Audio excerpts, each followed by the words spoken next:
actually was cleaning up my mess from last night, and I thought about this a little bit. And it's really odd to me why people do this, but what it seems to me is most times that brought somebody in, you know, quote unquote, sweep up the floor, they go ahead and usually start by sweeping up the floor. So they start, you know, down here on the floor, and you know, one of the things that I've gone and explained to people is that gravity is going to be with us every day. Nothing's guaranteed, but that's pretty close to guaranteed. So to me, I would start with the bench first and clean everything off the bench, and then I would clean the floor last. Because if I clean the floor and then I clean everything off the bench onto the floor, then I got to clean the floor twice. I don't really like to do anything twice. So I'm going to start by cleaning the bench.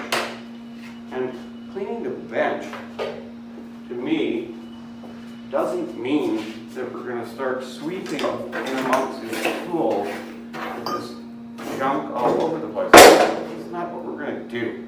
We're going to take everything off the bench first, everything off.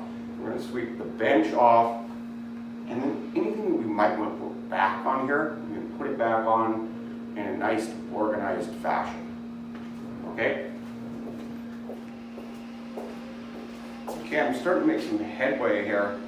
I got all the metals taken off. I've coiled up my cords. Put my grinder stuff back. And I'll pick some of the stuff up and get it off of here. Take it away. Put it over here. When I get to a certain point, you know, could say condense everything on one end if we weren't quite sure we're going to go through that. And you know, we could say, all right, we can start getting the surface clean here now. Everything off. I like it when it's everything off. When you come to your kitchen table, if you're going to do, boy, a similar approach works pretty good. Dishes, everything off. And sometimes you're going to go, what am I going to do with all these little pieces? Like, oh, well, we're going to sort some of these little pieces because maybe we don't know what they are. Maybe they're sort of valuable. Maybe they're boat parts. I'm just not sure because you just got here. I don't know what that might be, but. And then, once we've sorted through, what we want to get rid of here, we want to get all the dust on the floor. We don't want to work with that stuff around here. All the dust right on the floor. When we go to sweep up the floor, by the way, we're not going to all of a sudden get something off the table onto the floor. If we've got this stuff condensed, we can start to look at things and go, okay, a couple of clamps. Maybe we'll put the clamps on that silly little rack here. We'll say, well, these are grinder parts. These look like they go with the grinder. Separate those out. Now, what do we do with this? What is this scrap?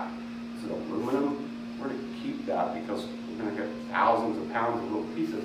We're going to get paid for these and we'll get rid of them. So, those are my nice little scrap here. Thanks. Yeah, everybody nuts.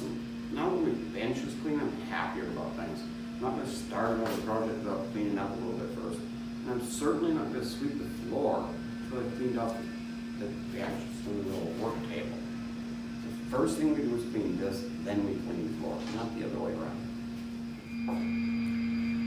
Okay, everyone, now that we got our bench cleaned off, we've got a clean area that we can work. I want to talk about basically some of the minimum tools that we should have on us all the time. Now, anyone that's here that is either that's working in the shop, you're not an office worker or you're not just sweeping up. Just sweeping up, you know, we hope that you don't sweep up for very long. We hope you want to do something, you want to learn to fabricate something. We want everyone to be promoted and move up. You're not going to move up if you don't have the basic tools. In fact, if you're working in the shop and you don't have these basic tools, it's a waste of time having you here. See, I want you guys to have this stuff on you all of the time.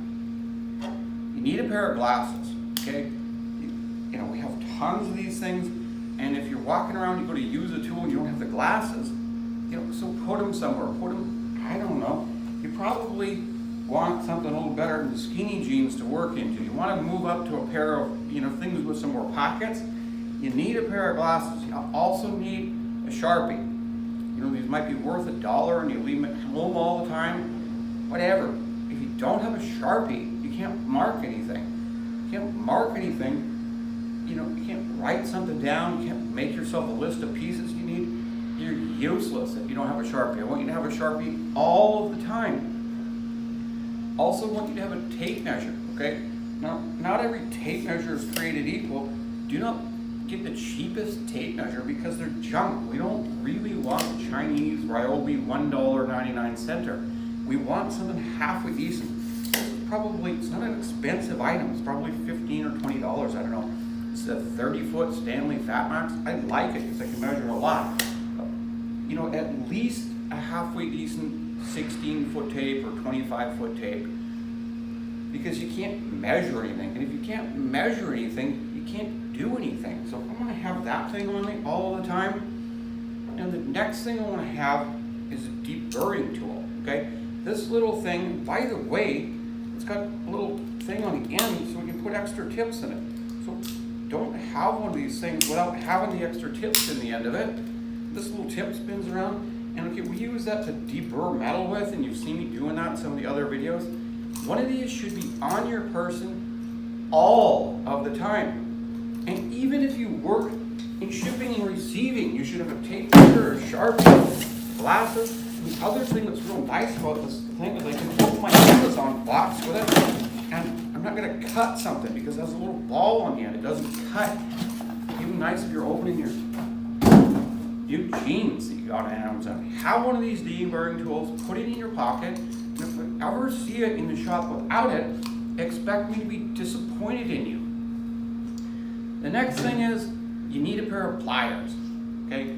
Now, there's lots of kinds of pliers, and you know, if you want to be one of the people who makes a lot of money here, you'll start to have like good quality tools. You'll start to have expensive tools, but at this point, you need at least some kind of pliers.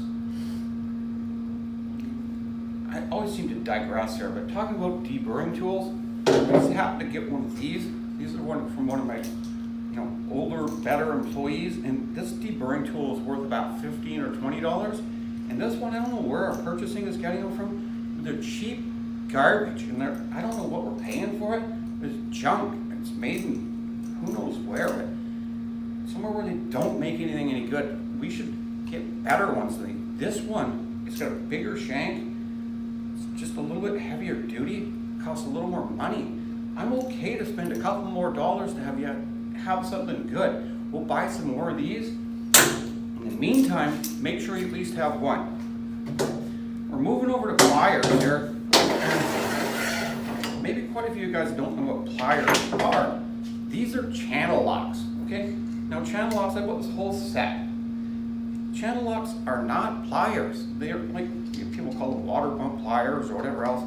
You don't want you to have a set of these on because they're not good for metal. They certainly aren't good for fabricating. These also are not good for much. Certainly not very good for fabricating. I don't know what you're going to do with those, but work on your lawnmower or something. You don't want that. I also didn't ask you for a pair of side cutters. Those are, you know, snips. Don't want you to have a pair of snips on you. Any good. I also don't want you to have a little pair that's so goddamn small you can hardly clip your nails with them. Okay? Don't want that. Now, I didn't bring them, but they've been buying some welding pliers here, which are like twice as expensive, and they got a really weird shape. They don't fit in your pocket very good. I don't like them. These are my favorite kind. These are 8-inch, at least a 6-inch plier with a good set of dikes so it cut, and a good set of jaws on it so you can squeeze something. You hold the end of a welding tip, you can do something with it. You cut banding strap off something you're unloading. These are useful, okay? Those should be in your pocket. Have those on you. people like the needle nose ones, you know, these are okay. I'm not gonna get mad at you if you have these on you. They'll work. But they're not strong on the jaw. I like stuff that's strong. I like something that's got some power, even when it comes to pliers.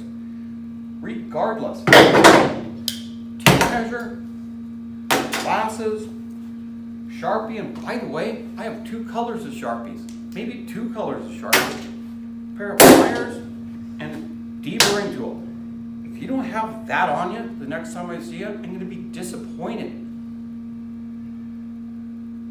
Okay, thank you.